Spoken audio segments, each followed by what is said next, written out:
আগামী 1 মাস তুমি তোমার জীবনটাকে একবার এইভাবে অতিক্রম করে দেখো, একবার এইভাবে কাটিয়ে দেখো, তোমার জীবনে কতটা পরিবর্তন আসে।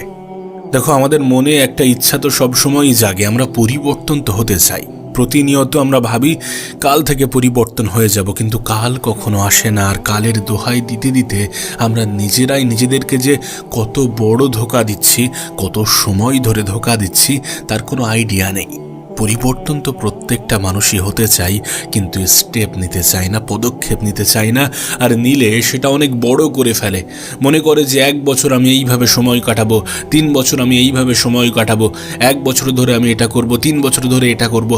1 বছর 3 বছর নয়, তুমি আগামী 1 মাস নিজের জীবনটাকে এইভাবে কাটিয়ে দেখো, দেন দেখবে তোমার আগামী জীবনটা আস্তে আস্তে সুন্দর হতে শুরু করেছে। তুমি জানো আমাদের সব থেকে বড় শত্রু কি? আমাদের মন। হ্যাঁ, আমাদের মন। যদি তুমি সত্যি লাইফে কিছু করতে চাও এবং দ্রুত কিছু করতে চাও, তাহলে মনের বিরুদ্ধে যেতে হবে।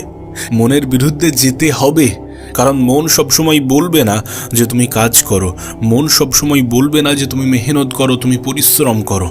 মন তো সবসময় আরাম খোঁজে, আমাদের শরীর তো সবসময় আরাম খোঁজে।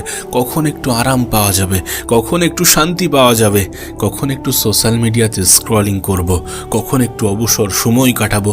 একটু কাজ করতে না করতে আমাদের শরীর যতটা না ক্লান্ত হয়ে পড়ে, তার থেকে অনেক বেশি ক্লান্ত হয়ে পড়ে আমাদের মন।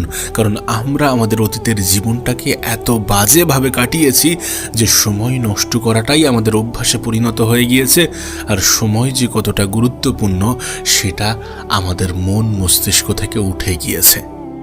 বিলিভ মি, যদি তুমি সত্যি দ্রুত কিছু করতে চাও, তাহলে মনের বিরুদ্ধে